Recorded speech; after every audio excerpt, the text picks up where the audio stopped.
اس کے بعد وہ پھر یہی کہنے لگے کہ نہیں جی آپ وہی ایک بات لیے ہوئے ہیں، ذرا اس سے ہٹ کے بات کریں. پھر وہ پھنس گئے. انہوں نے کہا دیکھیں حکومت کہتی ہے ہندوستان کی کہ ہم نے اتنی ڈیولپمنٹ، اور why don't you become part of India's growth trajectory, یہ انہوں نے جملہ ادا کیا. پھر میرا ایک پیپر تھا، پھنس گئے وہ.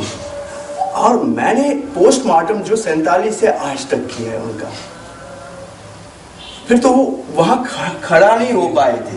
وہ جواہر لال یونیورسٹی کے جتنے ٹیچر سب کسی سے پوچھیے. پھر وہ سشوبھا کھڑی ہوگی، دیکھو جی آپ میرے ہر پروگرام کو تہس نہس کرتے ہو، جب بھی آتے ہو تو اس کو ختم کرتے ہو. میں نے کیا کیا؟ میں نے تو حقائق آپ کے سامنے رکھی. اب یہ جواب دے، یہ کہہ رہے ہیں کہ نہیں جی آزادی کو فی الحال ہم یہاں رکھیں. ٹھیک ہے رکھ دیے. اب یہ معاملات تو آزادی کیا، آپ ان کا جواب دے لیجیے. آپ تو کہہ رہے ہیں کہ آپ کو یہ جو گروتھ ٹریجیکٹری کا حصہ بننا چاہیے. We know India has grown.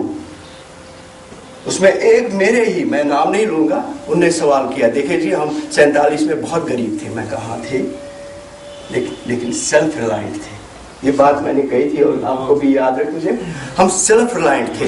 1947 میں ہم کوئی بھی غلہ، کوئی بھی دانہ جو ہے اناج کا باہر سے نہیں منگاتے تھے.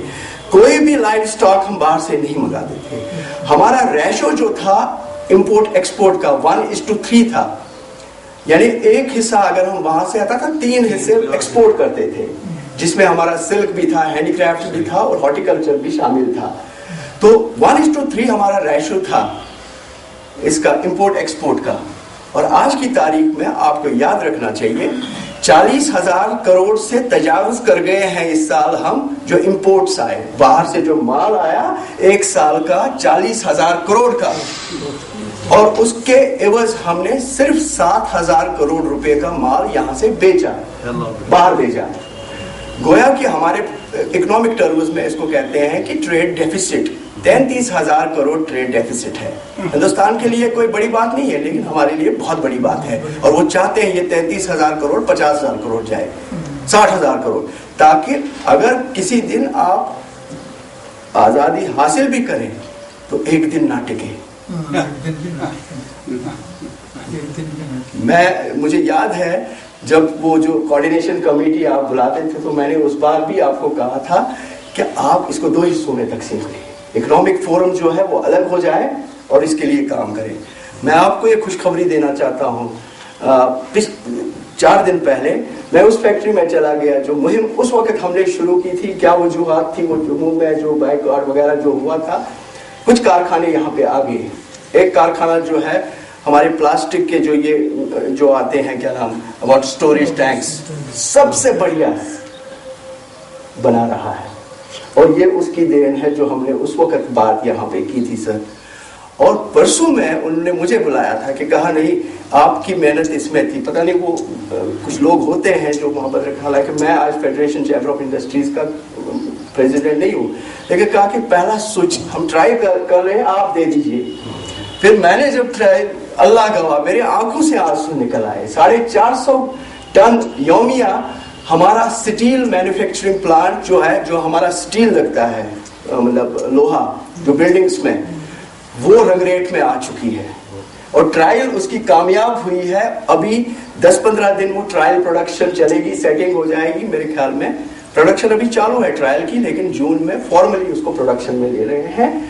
اور مجھے پورا اندازہ ہے کہ اس سے ایک زبردست منفی اثر پڑے گا ہمارے بھائی جو وہاں پہ جموں میں کچھ 8-10 یونٹ ہیں ان کے اوپر.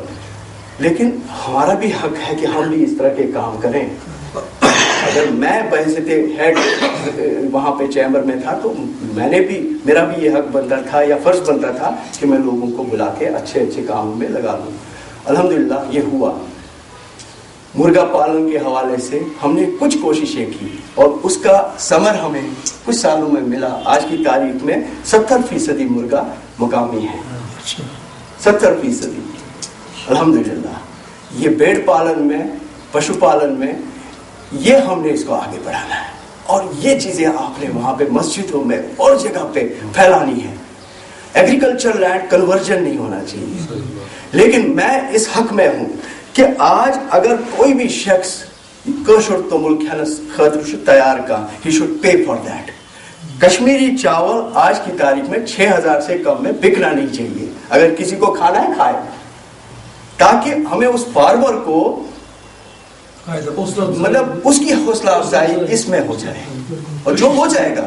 اگر آپ کی باسمتی جو ہے جموں کی, آپ دیکھیں کہاں سے کہاں پہنچ گئی.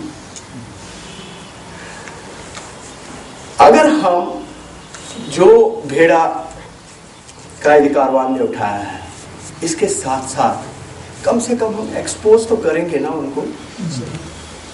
جب وہ کہتے ہیں, میں نے ایک یہاں پہ ایک بہت ہی وہ تھا اس وقت دلیرانہ میں کہوں گا قدم, کیونکہ میرے لوگ کہتے ہیں کہ بحیثیت president federation chamber of industries مجھے کہا گیا کہ آپ کی ملاقات پرائم منسٹر منموہن سنگھ کے ساتھ ہے جموں میں.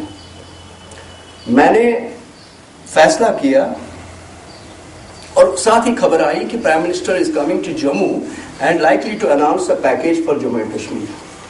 مجھے یہ پیکیج سن کے بہت ہی ایک زبردست پتہ نہیں کیا ہو جاتا ہے, کیونکہ I know every package what they have given to us. اور جو میں نے اس کو چدمبرم کو, ہی گاٹ اریٹیٹڈ. آپ کسی کو بھی کہیے, ہی گاٹ اریٹیٹڈ, ایکسپوزڈ. پھر جب میں نے پڑھا تو میں نے بیان دے دیا بحیثیت صدر چیمبر کے. میں کہا before prime minister would announce a package, جو پرانا پیکیج انڈسٹری کے حوالے سے انہوں نے دیا ہے 2002 میں اس کو واپس کرنے جا رہا ہوں. And I did it. 7 دن تھے اس میٹنگ تک, 7 دن برابر یہ اخباروں کی سرخی بنی رہی پہلے سب پر, کیونکہ خبر ہی ایسی تھی. پھر ہم گئے وہاں پہ جموں میں, یہاں کا دوسرا چیمبر بھی آپ کو پتا ہے, 2 چیمبر یہاں پہ پرومیننٹ ہے. تو میں نے وہ جو اس کا ہیڈ ہے وہ مجھ سے ذرا کچھ قدم آگے ہر ایک میں, بہت ہی ایموشنل قسم کا بندہ ہے وہ, تو بہت زبردست وہ تقریر بھی کرتا تھا. میں نے اس کو کہا, میں کہا یہ ایسا کریں گے کہ آپ میرے ساتھ ہو لو, کم سے کم 2 چیمبر کشمیر کی طرف سے اگر یہ پیکیج واپس کریں گے تو کوئی اچھا سا اس میں آ جائے. انہوں نے بالکل نہیں مانا. پھر میرے پاس تھے ایک وائس پریزیڈنٹ اسلام آباد کے غلام محمد ترومبو, نے کہا بشرا بس خدا تعالیٰ اور میرا سیکرٹری تھا, 3 لوگ ہم گئے اینڈ اس کو ریپ کر کے اس کو دے دیا. بہت ہی وہ اس کے تیور بدل گئے. غلام نبی آزاد بات چیف میں وہ بالکل کالا پڑ گیا. But we did it. اس کا کیا ہوا, اس نے کہا, پھر مجھے لیٹر آتی ہے کہ ہم جی ایک MSME ٹاسک فورس بنا رہے ہیں, اس میں آپ کو ممبر لیا. میں کہا ٹھیک ہے میں جاؤں گا, اور گیا. میں آپ کو یہ بات کہنا چاہتا ہوں, کچھ چیزیں انہوں نے مانی, سیکٹری لیول کی باتیں تھی, مطلب جو بیوروکریٹک لیول کی میٹنگیں تھیں, ہم نے کی, ریکمنڈیشن ہوئی, انہوں نے اپروو بھی کیا. آج تک اس میں ایک چیز بھی نہیں ہوئی.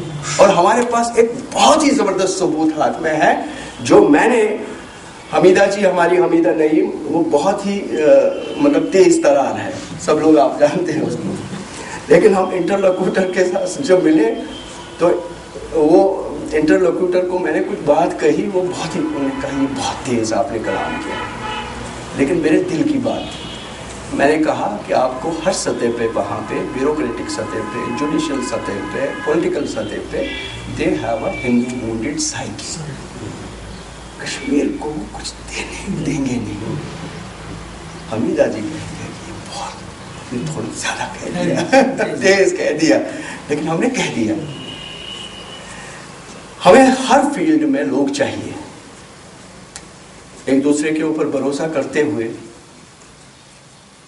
لیکن یہ ضرور ہے کہ انٹرنل ادر ہمارے پاس موجود ہے. ہمیں کچھ بگاڑیں گے نہیں. آپ جیسے لوگ اگر ہوں تو آپ کو کچھ بگاڑ نہیں کر سکتے, ہمارا کچھ بگاڑیں گے نہیں. ہمیں آگے بڑھنا ہے, لیکن جتنے قدرتی وسائل یہ ہمارے پاس موجود ہے, اگر آج کی تاریخ میں ہماری حیثیت نہیں ہے ان کو بروئے کار لانے کے لیے, let us preserve them for posterities. آئندہ نسلوں کے لیے کم سے کم ان کو بچا کے رکھیے. Don't allow anybody کہ وہ اس کا استحصال کریں. لفظ ایک ہی ہے, استحصال کریں. استحصال کئی قسم کا ہے. ایک زمانہ آیا تھا گلمرگ کو ایک ہی کو پٹے پر دینا چاہتے تھے, دوسرے کو پہلگام دے دیتے ہیں ڈیولپمنٹ کے نام پہ. ان چیزوں سے خبردار رہنا پڑے گا ہمیں, بالکل دماغ اور سوچ کے ساتھ بالکل آگے بڑھنا ہے. بجلی کے حوالے سے نو نیو پروجیکٹ NHPC, پرانے پروجیکٹوں کی واپسی, یہ ہمارا ایک رہنا چاہیے. ہر جگہ یہ اس کی بھی آواز اٹھتی رہے. اور جو دیگر وسائل ہمارے پاس ہے اس کی جہاں میں سمجھتا ہوں کہ حکومت وقت پر پہلا فرض بنتا ہے, وہاں عوام پر بھی بیداری لازمی ہے کہ جنگلات کا تحفظ کیسے ہو. ہمارے جھیلوں کا تحفظ جو ایک سیسپول میں اب مطلب چینج ہوئے ہیں تو ان کو کیسے بچانا ہے. باقی جو ہمارے اثاثے ہیں یہ عوام کی امانت ہے, آئندہ نسلوں کی امانت ہے. تو آئندہ نسلیں ہمیں اس کے لیے معاف نہیں کریں گے. میں سمجھتا ہوں کہ ہم پر فرض ہوتا ہے کہ ہم اس کی رکھوالی کریں اور جو جتنا بن سکے جس سے. تو لیجنڈ ہی سے جو حضرت ابراہیم خلیل اللہ علیہ السلام کا اس زمانے کا جو چڑیا کا لیجنڈ ہے کہ جتنی میری بساط تھی اتنا میں نے ڈال دیا, تو اسی کے مطلب کو لیتے ہوئے ہم اپنا رول ادا کرتے رہیں اس معاملے میں. باقی انشاءاللہ جو ایسپریشن جو یہاں پہ صحرائی صاحب نے ایک بہت ہی زبردست بات کہی کہ جہاں یہ 450 سال تک ہمارے عزائم کو نہیں دبا سکے تو آج کیا دبا اور آئندہ بھی نہیں دبا سکیں گے. کوئی بھی ایسا یہ شخص ہم میں سے یہ جذبہ نہ رکھتا ہو. آئندہ ہم ملتے رہیں گے. اور میں سمجھتا ہوں کہ اگر ایک اس وقت ہم لے لیں کوئی ایک پوائنٹ پر بات کریں, جیسے پانی کے وسائل پر بات کریں گے, جنگلات کے وسائل پر الگ سے بات ہوگی, یا جھیلوں کے کیسے بچاؤ کرنا ہے. ہم نے یہ دیکھنا ہے کہ جو ابھی پیش منظر اور پس منظر اور پیش منظر پر ہم نے زیادہ بات کرنی پڑے. یہ آزادی کے حوالے سے ہی نہیں, ان کے جو باقی بچانے کے لیے, کلچر کو بچانے کے لیے, کلچر کو ہمارے تحس نحس کو, مطلب یہ ساری چیزیں جو ہے ریسورسز کے ساتھ ساتھ کلچرل انویژن ہمارے ہے, ریلیجس انویژن, ہر طرح کا انویژن جو ہے دشمن لگا ہوا ہے کہ کس طرح سے ہمیں کمزور کرے وہ. تو اس کو بہرحال ہمیں پیشے جو منظر ہے اس پہ ابھی سے شروع کر کے پرانے جتنی خامیاں ہوئی ہیں اس کو کیسے ہم سدھار سکیں. انہی کلمات کے ساتھ تو میں آپ سے اجازت لینا چاہتا ہوں. ایک چیل اسرار میں جو ایک وسائل کے حوالے سے اس کو بھی ہم جوڑ سکتے ہیں کہ پرتوے از اکثرویت طافتہ بر آب خاک, پرتوے از اکثرویت طافتہ بر روئی خاک بھی ہے ایک لفظ میں, اور بر آب خاک بھی. خاک ازاں پوشیدہ چندی خلعت حسن و جمال, ہر کے از خاک درت رہ یاف عزت یافو کس بیان وصفو فرسودہ شد سر مقام. اللہ تعالیٰ کی وہ عنایت ہم پر, اللہ تعالیٰ کی توصیف بیان کرنا ہمارے بس کی بات ہے ہی نہیں. جو اس یہاں پہ تمام تقریریں, تمام کلمات ٹھہر جاتے ہیں. تو یہ وہ ہے, اور اگر وہ رحم پہ آئے انشاءاللہ پھر آزادی ہمارا.